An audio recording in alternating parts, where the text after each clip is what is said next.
आज गंगा मैया के किनारे शुक्रताल पर परमहंस ज्ञानी श्री सुखदेव जी महाराज राजा परीक्षित को कथा सुना रहे हैं। अभिमन्यु नंदन काम क्रोध मद हिंसा का दमन करते हुए सांसारिक मोह माया को छोड़ते हुए भगवान की कथा की तरफ ध्यान रखना, मृत्यु के भय को मन से निकाल देना। आज मैं तुम्हारे सामने रघुवंश श्रोमण भगवान श्री राम का चरित्र बता रहा हूं। राजन परीक्षित भगवान श्री राम इस धरती पर प्रकट होकर के आए थे चैत के महीना में नवमी तिथि को, नवमी को अंक स्वीकार किया 9 का। मर्यादा इसलिए रही उनकी कि 9 के अंक से तुम कितनी भी संख्या में गुणा कर दो, गुणन फल के अंकों को जोड़ोगे तो 9 का 9 ही रहेगा। कितनी भी संख्या में गुणा कर दो। अंशन सहित ले अवतारा, विष्णु अंश अवतार भगवान श्री राम,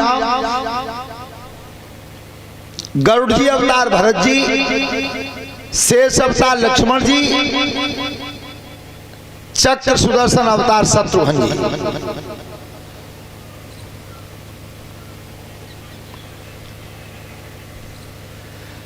जिस समय भगवान श्री राम बड़े हुए थे,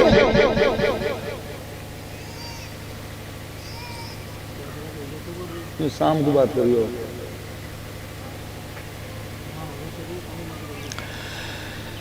विश्वामित्र ऋषि जब राक्षस यज्ञ नहीं होने देते थे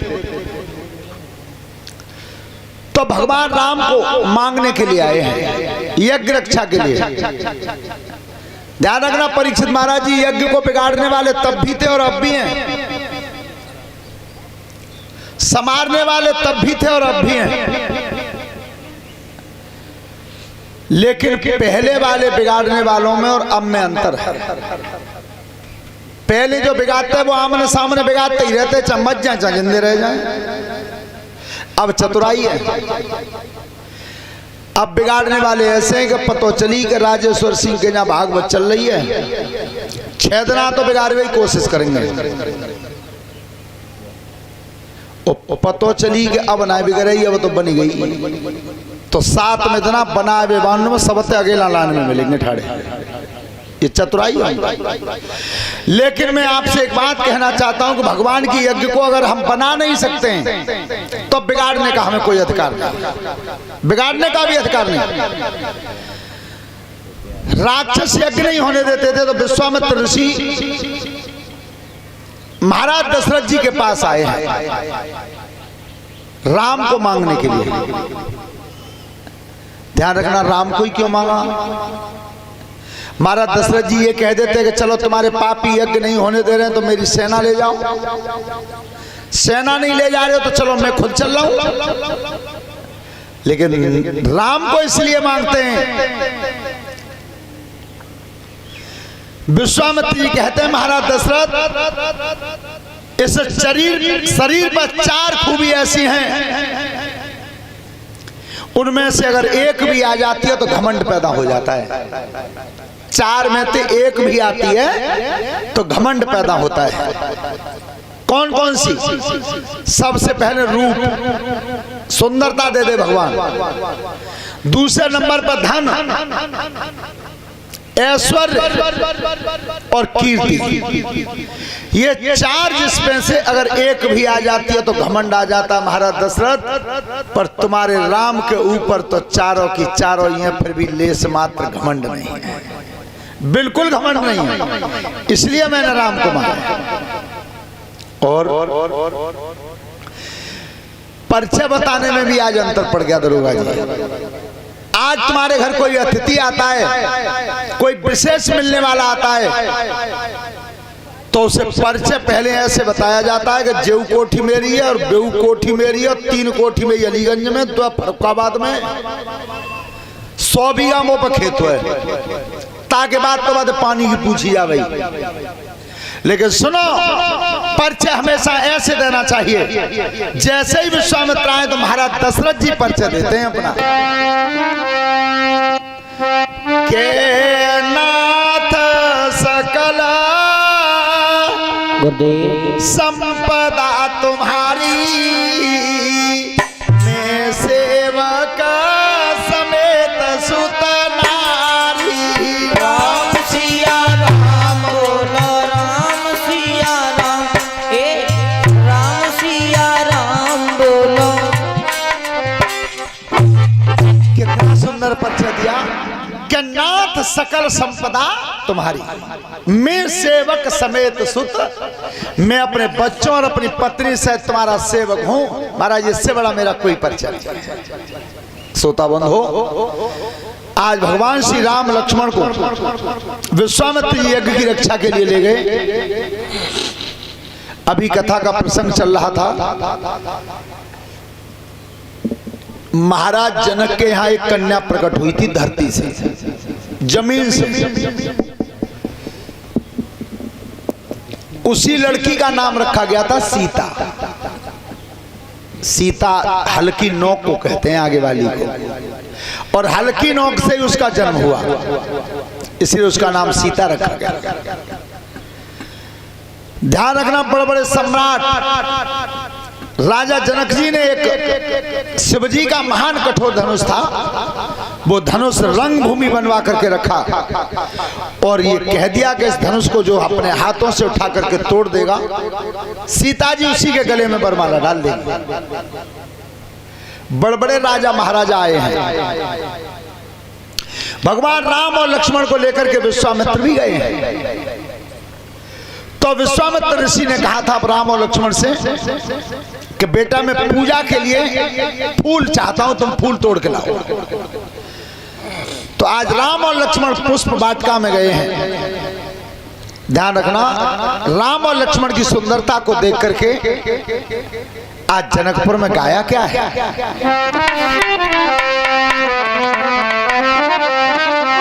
अरे राम आई गए बाग चलोरी सजनी, राम आई गए, राम आई गए बाग चलोरी सजनी, राम आई गए, राम आई गए बाग चलोरी सजनी, राम आई गए।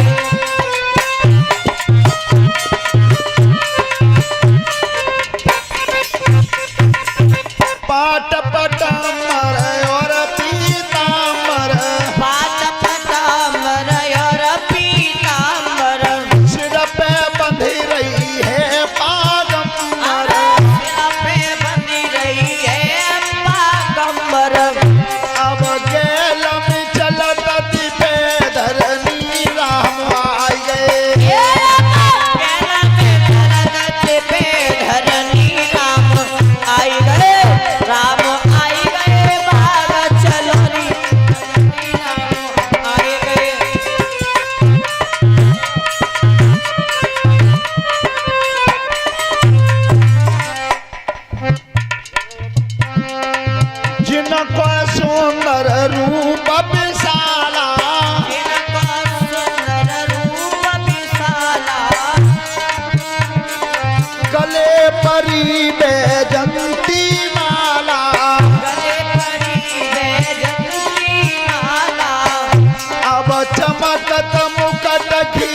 ध्यान रखना, उसी बाग में सीता जी आई और उसी में राम और लक्ष्मण आए।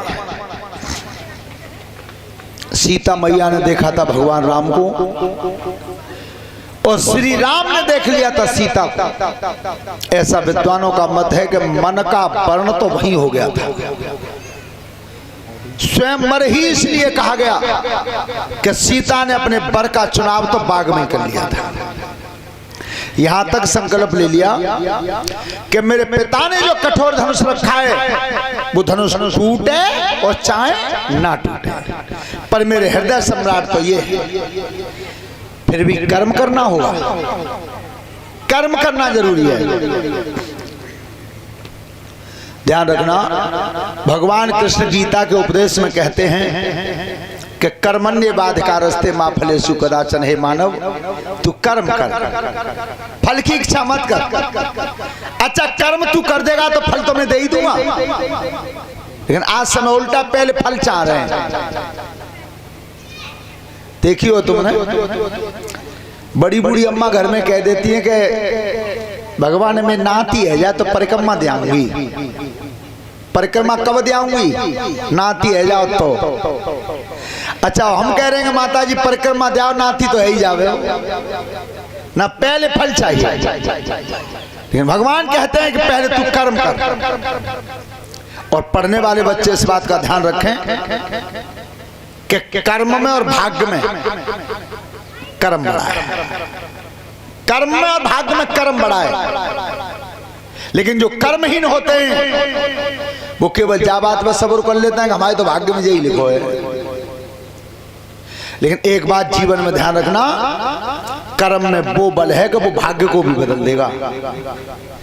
कर्म वो बल है, भाग्य को भी बदल देगा। तो आज सीता जी भवानी मैया के सामने पहुंची जहां भवानी का मंदिर बना हुआ था। लिख रहे हैं गोस्वामी जी रामचरितमानस में, क्या कि गई है भवानी भवन बहोरी,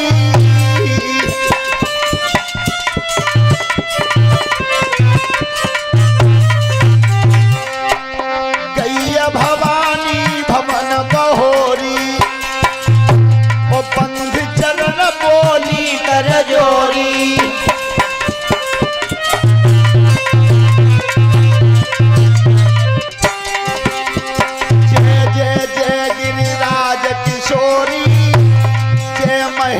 मुख चंद्र चकोरी,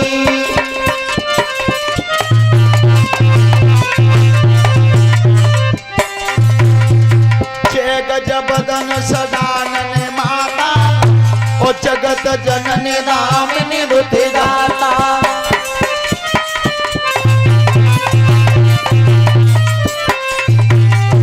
अवन आदि मध्य अवसाना, ओ अमित प्रभाव वेद नहीं जाना।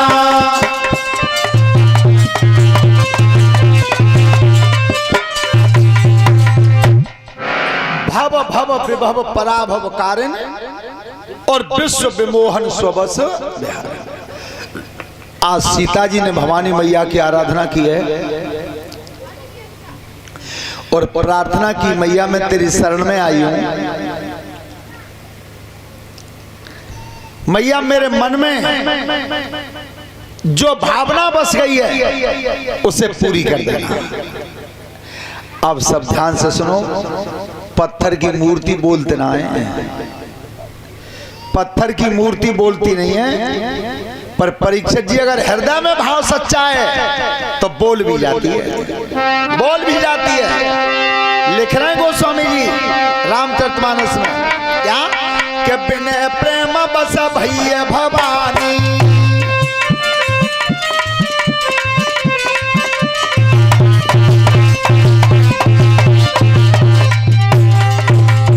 बिन प्रेम बस भैया भवानी, ओ खसी माल मूरत मुस्कानी।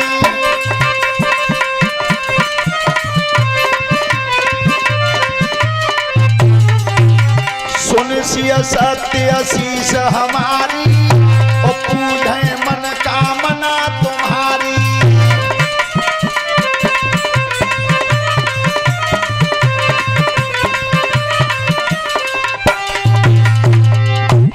बाला छूट के गिरी है, वो तो प्रसाद समझाए, और आवाज आ रही है कान में कि सुन सिय सत्य आशीष हमारी और पूज है मन कामना तुम्हारी, जाओ तुम्हारी इच्छा पूरी होगी। अब सीता जी तो लौट गई, लेकिन भवानी मैया विचार करती हैं कि राजा जनक के यहाँ बड़े बड़े वीर बलधारी आए, अगर कौर के हाथ धनुष उठ गो और तोड़ दिया तो मेरा वचन झूठा हो जाएगा। ध्यान रखना, वचन की खातिर आज भवानी मैया ने अपने पुत्र गणेश को बुलाया, गणेश को, और गणेश से कहा कि बेटा तुम बहुत जल्दी चले जाओ, तुम्हारे पिताजी का कठोर धनुष रखा हुआ रंगभूमि में, बात धनुष के ऊपर इस तरह से बैठना अदृश्य भाव से किसी को दिखाई ना दो, और जितने राजा महाराजा आए कोई कितनों बल मारे पर धनुष हिले नहीं। भैया कैसी बात करती हूँ, एक एक की तो बात ही का है, सब मिलके उठा मैं तब भी नहीं उठने दूंगा। जैसे गणेश भगवान चलने को तैयार हुए तो भवानी मैया ने की कि एक बात और ध्यान रखना, जिस समय राम आवे उसी समय छोड़ दो। गणेश जी जाकर के विद्यमान हुए, सब राजा महाराजा जब बैठे थे रंगभूमि में, सोता बंधो विश्वामित्र ऋषि के साथ राम लक्ष्मण भी आए हैं, राजन परीक्षित, सब राजा एक एक करके जब उठे बात धनुष पे बलहीन हुए, का तोरे का सके उठाई तलवर भूमि न सके छुड़ाई। जब सब बलहीन हो गए थे, और आपने देखा भी होगा जो रामायण आई थी टीवी पे, सीता स्वयंवर में अब भी देखना, वो धनुष उठा क्यों नहीं था कि जब वो राजा उठ करके आते थे आसन से तो घमंड में आते थे भुजाएं ठोंकते हुए, और जब लौट के जाते थे तो गर्दन झुका के जाते थे। और परमात्मा ने जब जब भोजन किया हमेशा तो घमंड का ही किया है। जीवन में ध्यान रखना, केवल घमंड से ही बह रहे उसे। तो जब सब राजा बलहीन हुए हैं, क्या लिख रहे हैं गोस्वामी जी, शेष भूप दस ये कहीं मारा,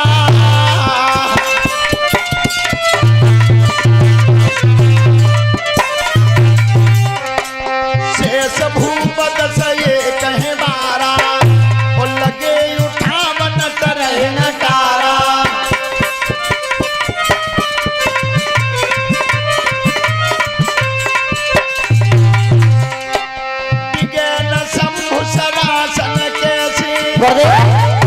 ओ कामी बचन सती मन जैसे,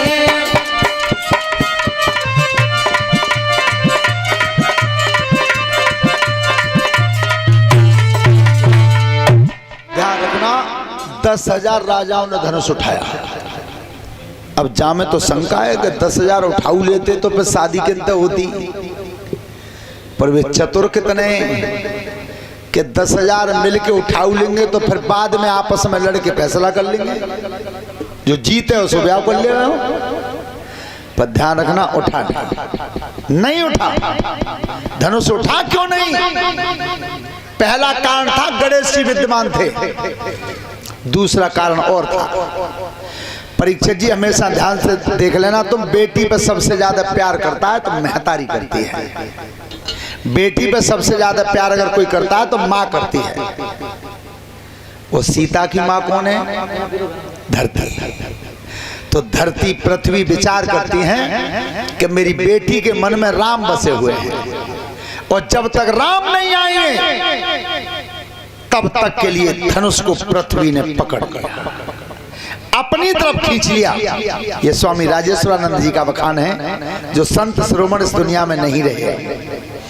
पृथ्वी ने अपनी तरफ खींच लिया, इसलिए धनुष नहीं उठा। जब सब राजा बलहीन होकर के बैठ गए थे, सोता बंद हो, कछु तो दरोगा जी शादी